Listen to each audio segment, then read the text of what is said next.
Salve, salve, rapaziada. Aqui é o Iago que tá falando. Tô aqui passando no início do vídeo só pra falar pra vocês que vocês vão dar uma estranhada nesse vídeo. Esse vídeo tá um pouco diferente, porque ele foi editado pelo celular. Tive alguns problemas na hora de passar pro computador o vídeo e eu tive que fazer numa qualidade menor, mas o importante é que tem um videozinho fresquinho pra vocês. Então é isso, espero que vocês gostem e bora lá pro nosso vídeo. Com certeza você já deve ter se perguntado como é que funciona a economia. E cara, é extremamente normal, porque nem todo mundo sabe como é que funciona a economia do nosso país, como é que são as coisas, e hoje eu vou te explicar tudo isso nesse vídeo. Salve, salve rapaziada, meu nome é Iago Diniz e sejam bem-vindos a mais um vídeo aqui no canal. Pra gente começar a falar um pouquinho mais como funciona a economia, eu vou dar um exemplinho aqui pra vocês. Suponhamos que existam apenas 3 pessoas dentro de uma vila. Dessas 3 pessoas, cada uma dispõe de R$1.000 apenas. Uma dessas pessoas tem o sonho de ser um grande empreendedor e para isso ele quer abrir uma padaria. Ao levantar os custos, os gastos para abrir essa padaria, ele viu que ele precisaria de R$3.500. Porém, mesmo que ele pegasse os outros R$1.000 cada um, ele totalizaria apenas R$3.000, o que não daria para abrir a padaria dele. A solução encontrada foi o governo imprimir mais R$500 e entregar diretamente nas mãos dele. Só que tá meio estranho isso aí, o governo tirou R$500 de onde? Da onde que saíram esses R$500? Como o governo tem o poder de imprimir dinheiro, ele que controla as relações monetárias de uma economia, ele pode imprimir dinheiro a qualquer momento. Só que isso tem um problema muito grande. Ao colocar mais dinheiro na economia, o governo vai estar colocando um dinheiro ali que ninguém trabalhou para conseguir esse dinheiro. Ou seja, esse é um dinheiro que está sobrando, entre aspas.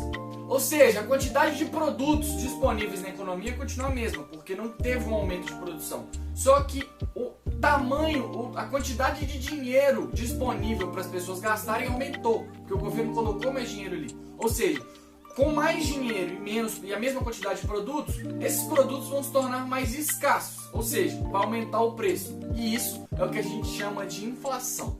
A inflação nada mais é que o aumento generalizado dos preços, só que isso fica muito difícil de entender, por isso que eu dei esse exemplinho aí para vocês. O grande problema da inflação é que, na verdade, uma inflação muito alta, uma inflação muito instável, pode prejudicar o planejamento futuro das pessoas, pois elas podem ficar com medo do que está por vir e às vezes até se planejar para alguma coisa no futuro, só que pelo aumento da taxa de juros, que é a inflação, pelo aumento aí que vai ter durante os anos, esses planejamentos podem ir pelo ralo.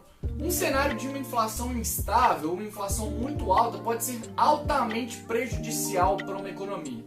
Isso acontece porque as pessoas tendem a se planejar para o futuro. E se essa pessoa fizer planos com o valor do dinheiro hoje, se ela estiver num país como o Brasil, que tem uma inflação muito variável, que tem históricos de ter inflação alta, isso pode afetar extremamente o planejamento dela, uma vez que ela pode se planejar para daqui a 10 anos, mas o cenário daqui a 10 anos vai ser altamente diferente. Então é importante tomar bastante cuidado com esse cenário de inflação alta, porque isso pode ser a ruína de um país. Mas claro, por mais incompetente que seja o governo do nosso país, existe sim um sistema para tentar controlar a inflação. Para isso que surgiu o CMN, o Conselho Monetário Nacional, que tem como objetivo se reunir ali todos os anos para definir uma meta para a inflação daquele ano.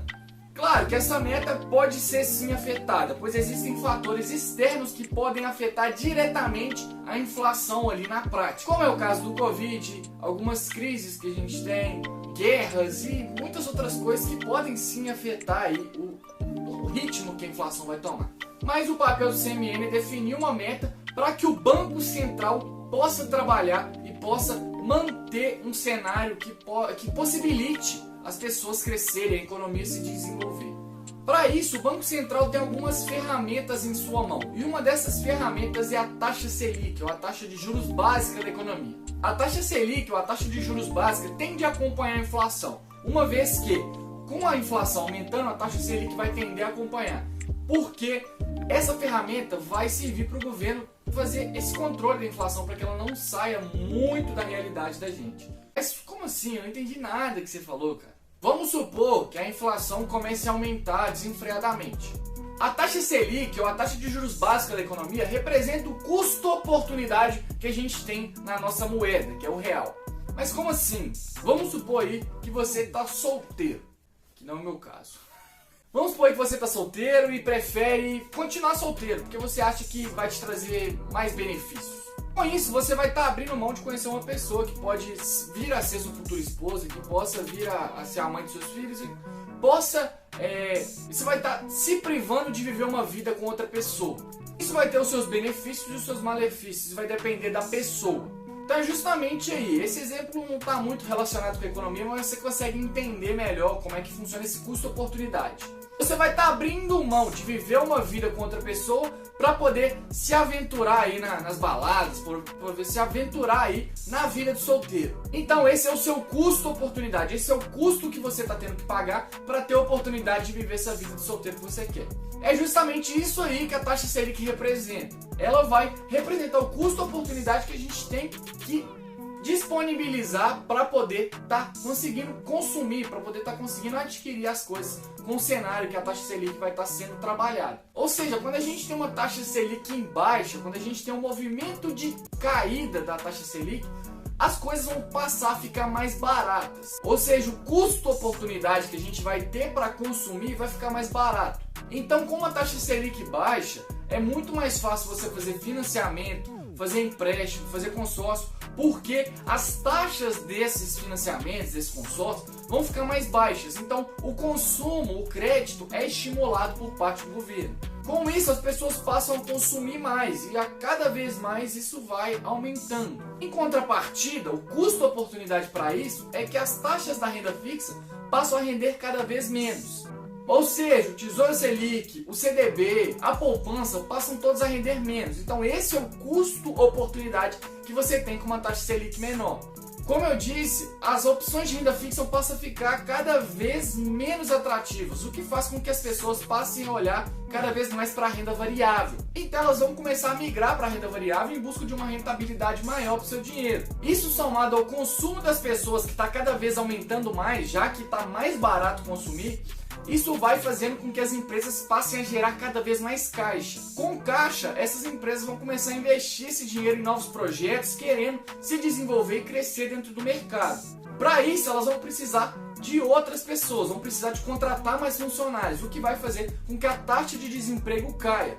Com isso, as pessoas vão consumir cada vez mais, já que vai ter menos gente desempregada e mais dinheiro entrando em circulação na economia. Como tem muita gente consumindo, os produtos vão ficar cada vez mais escassos, o que vai fazer com que esse preço dos produtos comece a aumentar. Com isso, as pessoas vão diminuindo o consumo ao longo do tempo, o que vai fazer com que as empresas parem de faturar tanto igual elas estavam faturando lá atrás. Sendo assim, elas vão começar a demitir funcionários a fim de reduzir as suas despesas, já que não faz tanto sentido para elas manter aquele tanto de funcionário com o momento de que as pessoas não estão consumindo tanto assim mais. Com esse consumo desenfreado que teve lá atrás, a inflação começou a subir e com isso a taxa Selic também. Então o consumo vai ficando cada vez mais caro, o que vai fazendo com que a inflação também aumente cada vez mais. Sendo assim, a taxa Selic também vai começar a aumentar e vai ficar cada vez mais caro consumir. Então a gente já voltou para o cenário inicial do vídeo. Vocês viram como a economia é algo cíclico? Não importa o que aconteça, não importa mesmo, a mesma coisa vai acontecer independente da situação. O que muda é que os cenários, os fatores causadores dessas crises são diferentes. Mas na verdade, tudo repete o mesmo ciclo. Tudo isso que eu acabei de falar aqui é resumido em apenas uma frase por um dos maiores investidores de todos os tempos, que é o Ray Dalio. Ray Dalio já falou várias vezes que a economia é como uma fábrica, em que as engrenagens giram no mesmo ritmo, isso mantendo aí em ciclos. Então, cara, fica ligado, independente do que está acontecendo hoje na economia do país, de acordo com o histórico, de acordo com o que já aconteceu, isso é apenas um momento em que vai virar, e vai virar, e vai virar, e vai continuar nesse ciclo. Então, é isso aí, é assim que funciona a economia.